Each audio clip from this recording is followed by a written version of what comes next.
He says, young man, that's because I was afraid that once they saw how easy it was, they weren't going to pay me. I'm Eric Hollenbeck.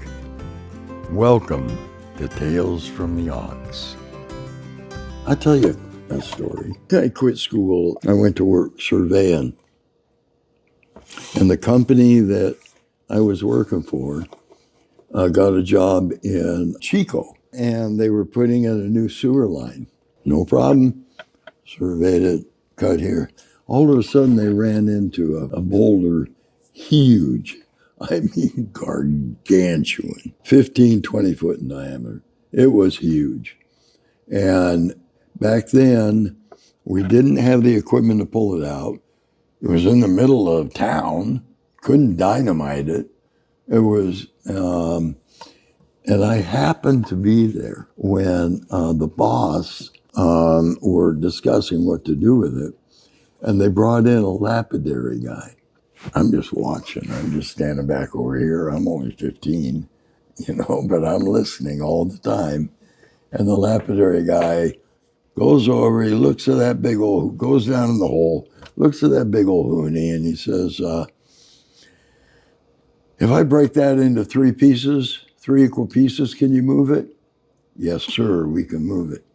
It's going to cost you $1,500, and I want half of it up front right now, this minute, and the other half when I'm done. And they said, all right, no problem. They, I guess, paid him. I don't know. I never saw none of that. But I did see him come back because work had stopped. Couldn't go any farther. And I saw him come back, and he came back with a little star drill, which is a chisel.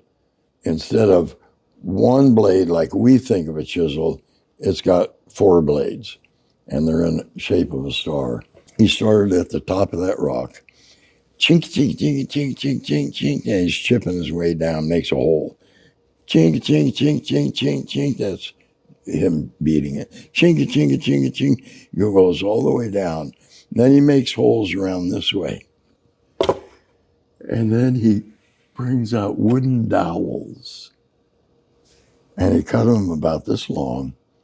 And he drives those dowels down into the hole far as he can get, well, yay deep, under the rock.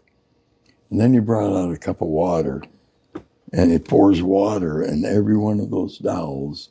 He pours water, and the dowels going this way, and walks away and said, that rock will be in 3 pieces in the morning. Sure as heck it was. And it was the dangest thing I ever saw. Well, those dowels swelled. They were bone dry. He had made sure of that. He'd cooked them in the oven. They were bone dry. And he drove those dowels down in there and then filled them full of water and had this much water standing on top of them.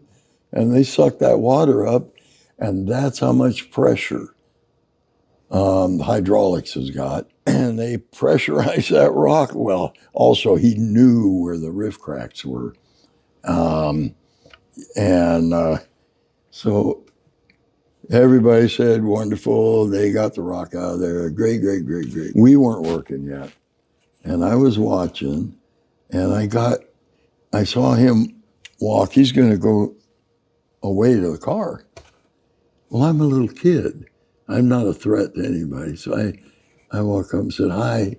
I was on the survey crew, and I just wanted to ask, how come you asked for 50% up front and the balance when you got it all done?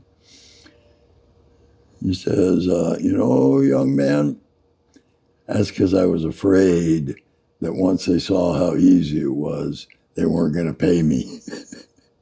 And this way I had the money to start with at least. But that's the power of this expansion and contraction. So as a woodworker, just know that. Just know that those are the forces you're dealing with, not this way, not longer and shorter. It's this way, across the grain. That's the big deal.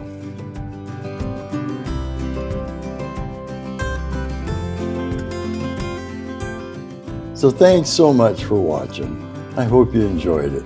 And you can also watch videos here and here.